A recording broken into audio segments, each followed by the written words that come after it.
कभी कभी ऐसा लगता है जैसे ज़िंदगी चल तो रही है लेकिन कुछ अधूरा सा है।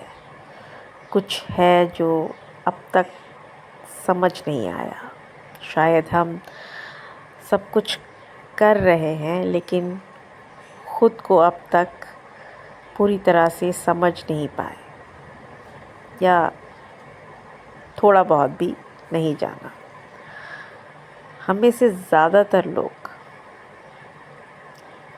ऐसे ही हैं, हमेशा थोड़े से बेचैन अंदर, थोड़े परेशान, थोड़े डिस्ट्रैक्टेड। एक हल्की सी मानो टीस जिसे हम खलिश कहते हैं ज़िंदगी से, ऐसी महसूस होती है। ऐसा क्यों है? आइए जानते हैं ऐसा क्यों है। अमेरिका के साइकोलॉजिस्ट अब्राहम मैस्लो ने एक मशहूर सिद्धांत दिया था जिसे हायरार्की ऑफ नीड्स यानी आम भाषा में ज़रूरतों का स्तर कहते हैं।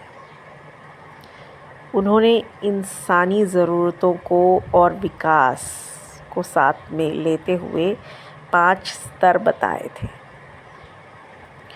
और ये कंक्लूड भी किया था, निष्कर्ष भी दिया था कि ज़िंदगी की सच्चाई ये है कि हम में से अधिकतर लोग पहले के इन 3 स्तरों पर ही फंसे रहते हैं। वो पहले के 3 स्तर क्या हैं? पहला है हमारी मूल ज़रूरतें, जैसे खाना पीना, सांस लेना, सोना, जीने की मूल ज़रूरतें। दूसरा स्तर है सुरक्षा की चाहत, स्थिरता की चाहत, प्रोटेक्शन एंड स्टेबिलिटी जिसे हम कहते हैं। और तीसरा स्तर है प्यार हासिल करना, अपनापन महसूस करना, बिलोंगिंगनेस होना यानी किसी परिवार की चाहत होना। ये तीनों ज़रूरतें इंसानों में ही नहीं, जानवरों में भी होती है और ये जीने के लिए ज़रूरी है, लेकिन इंसान होने के लिए नहीं। मैस्लो से बहुत पहले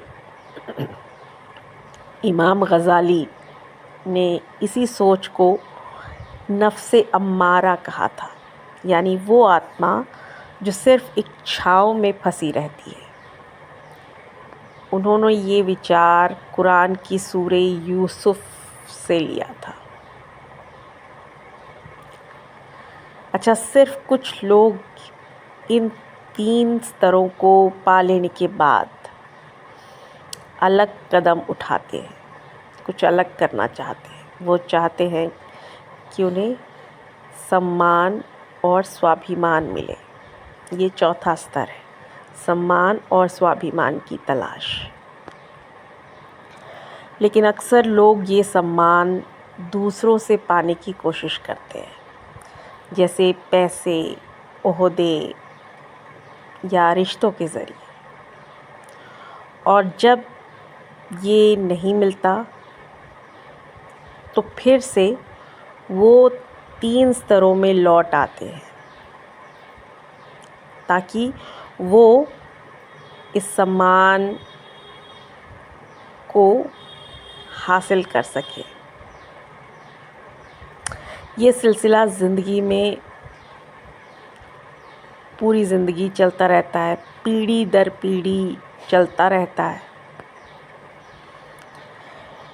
लेकिन यही सम्मान की कमी कई बार हमें सोचने पर मजबूर करती है, या ये कह लें कि धक्का देती है, ये पूछने और जानने के लिए कि मैं कौन हूँ, मेरी असली कीमत क्या है। यहीं से सेल्फ रिस्पेक्ट की खोज शुरू होती है। आत्मसम्मान और आत्मचिंतन का सफ़र शुरू होता है।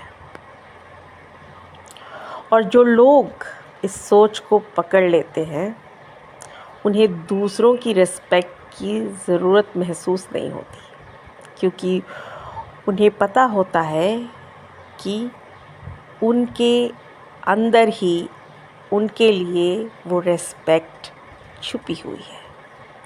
और वो फिर वहाँ से पहुँचते हैं 5वें स्तर पर, जिसे अब्राहम मैस्लो ने सेल्फ एक्चुअलाइजेशन का नाम दिया है, यानी आत्मबोध का, सेल्फ अवेयरनेस का, यानी खुद को जानने का, अपने उद्देश्य को समझने का और असली काबिलियत को जगाने का। डॉक्टर इकबाल, जिन्हें हम सारे जहां से अच्छा हिंदोस्तां हमारा इसके लिए जानते हैं, उन्होंने इसी सेल्फ एक्चुअलाइजेशन के प्रोसेस को और उस कॉन्सेप्ट को खुदी का नाम दिया था, यानी खुद की पहचान और आत्मा की ताकत को समझना। सनातन दर्शन में भी यही बात हमें तमस, रजस और सत गुणों के रूप में कही गई है, जहाँ आत्मा अंधकार और लालच से उठकर शुद्धता और सेवा के रास्ते चलती है। आपने वो प्रार्थना सुनी होगी, असतो माँ सद्गमया तमसो माँ ज्योतिर्गमया मृत्योर्मा अमृतंगमया। तो ये वही है, सेल्फ एक्चुअलाइजेशन की तरफ हमारा उठना। तो अगली बार अगर कोई आपसे आपकी बातें सुनकर, आपके आत्मचिंतन को सुनकर ये कहे कि तुम बहुत आध्यात्मिक हो गए हो या हो गई हो, तो बस मुस्कुरा दीजिएगा, क्योंकि आध्यात्मिकता वहीं से शुरू होती है जहाँ इंसान खुद से ये सवाल पूछता है, मैं क्यों पैदा हुआ हूँ या हुई हूँ, मेरा मकसद क्या है। अगर ज़िंदगी ने आपको उस मोड़ पर लाकर खड़ा किया है तो डरिए मत, एक छलांग लगाइए, जिसे हम लीप ऑफ फेथ कहते हैं, और ऊपर बढ़िए। अगर आपका दिल अब ये सवाल पूछने लगे, मैं कौन हूँ, मेरा मकसद क्या है, तो समझ लीजिए आत्मा ने दस्तक दी है। अब रुकना नहीं है, अपने भीतर झांकना शुरू कीजिए। असली ज़िंदगी वहीं से शुरू होती है। अगर मेरी बातें आपके दिल तक पहुंची हों तो इन्हें थामिए, और जब वक्त आए किसी और के दिल तक पहुंचाइए। मैं फिर लौटूंगी एक नई रोशनी, एक नए विचार के साथ। अपना वक्त देने के लिए और सुनने के लिए आपका धन्यवाद। कमेंट में ज़रूर बताइए आप क्या सोचते हैं। आपके विचार मुझे कोई नया विचार दे सकती है, और आप मुझसे वो ज़रूर शेयर करें। अपनी रोशनी को ज़िंदा रखिए, हर हाल में स्टे ब्लेस्ड।